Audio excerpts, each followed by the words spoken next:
लु हेर्नुहोस् है सबैजना दर्शकहरूले, यी आज चाहिँ म मेगेटार आएको छु बिजनबारीको। हेर्नुहोस् कस्तो मजाको भ्यू पोइन्टहरू रहेछ, बहुत सुन्दर। यहाँ भैँसी पनि चढिरहेछ। यी भैँसी म जुम गरेर देखाउँछु तपाईँहरूलाई। यहाँ गाईको बसेर पनि चढिरहेछ। यहाँ मेरो आज टुरिस्ट गाइड चाहिँ यहाँको लोकल शिवदादा आएको छ। अन्त यहाँ म गाइड लिएर आएको छु। आजको गाइड चाहिँ शिवदादा हो, यहाँको लोकल स्थानीय। हेर्नुहोस् सुन्दर छ एकदमै। अब अलिक म माथि गएर यहाँ आई लभ मेगेटार पनि लेखेको छ, होइन अन भिडियो भयो भयो। यो हेर्नुहोस्, हेर्नु सक्नुहुन्छ मेगेटार, आई लभ मेगेटार। हेर्नुहोस् कति सुन्दर छ, हेर्नुहोस् कति सुन्दर छ। यता क्यामेरा यता घुमाइदिनुहोस् है, बहुत सुन्दर छ। आज यो आई लभ भन्ने चाहिँ पुरा दार्जिलिङ पुरा विश्व फेमस छ।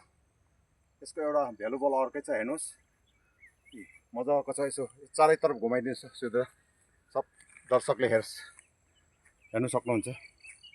सुन्दर भ्यू हेर्नुहोस् तपाईँको, एकदम क्लाउड, एकदम आजको सनी डे।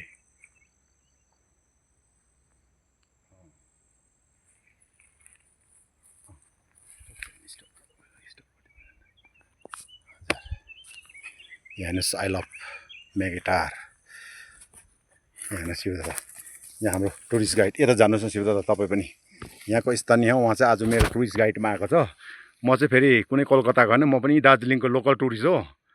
यहाँ हेर्नु सक्नुहुन्छ। यहाँ हेर्नुहोस् यी सुन्दर भालु एकदम। यो भालुसँग चाहिँ तपाईँहरू डराउनु पर्दैन। यो त एकदमै एउटा सुन्दर आर्टिफिसियल हो, बहुत सुन्दर छ। आएर तपाईँले यसको मजा लिनु सक्नुहुन्छ। मजाको छ हेर्नुहोस् है।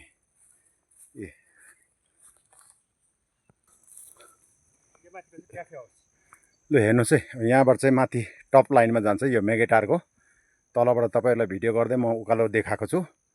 यो माथि चाहिँ अब क्याफे हाउस रहेछ। म नजिकै गएर देखाउने छु। नै छ, तपाईँले घुमाउनु मात्रै पर्छ।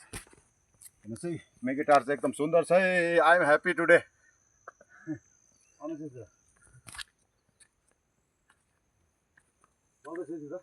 चल्दैछ, बहुत सुन्दर छ। हेर्नुहोस् है, तपाईँहरू आउनुहोस्। उता दार्जिलिङ पनि यहाँबाट क्लियर देख्छ। त्यता चाहिँ दार्जिलिङ सिटी हो, बहुत सुन्दर हाइस्ट भ्यू पोइन्ट।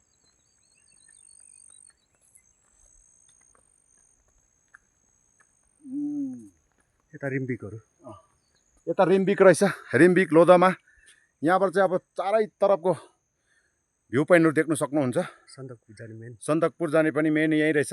यो सबै यो एकदम चारैतर्फ एकदम दृश्य देख्न सक्छ।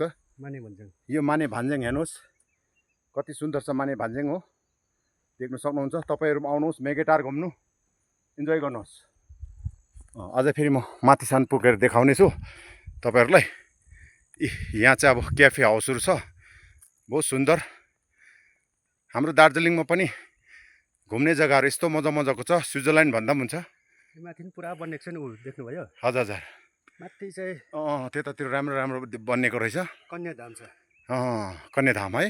बुढी बोजू अहिले नि छ। अरे सत्यता हो, त्यो चाहिँ एउटा मान्यता छ त्यसको पनि। यहाँ हेर्नुहोस्, यो चाहिँ के भन्नुभयो शिवदा? यो क्याफे हाउस होइन, बहुत सुन्दर। हेर्नुहोस् क्याफे हाउस।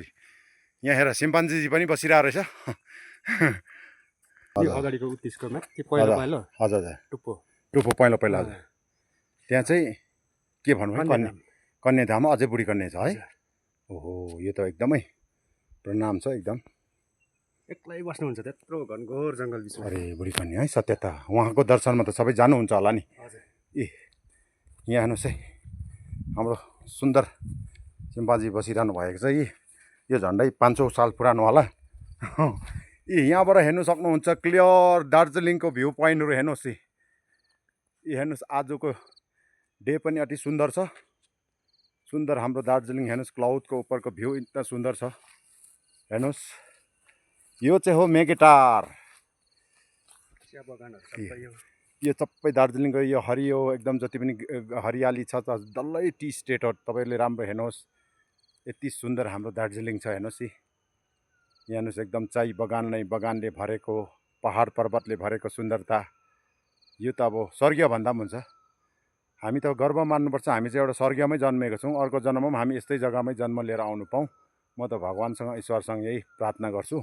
तपाईँहरू मेगेटार घुम्न आउनुहोस्। यहाँ हेर्नुहोस् सुन्दर जग्गा छ। तपाईँहरूलाई यो दृश्य चारैपट्टि देखाएको छु। जो आउनु भएको छैन यहाँ आउनुहोस्। तपाईँहरूको यति खुसी रमाइलो सुकुन मिल्नुहुन्छ। ल यति भन्दा म यो भिडियोलाई यहीँ समाप्त गर्छु। धन्यवाद।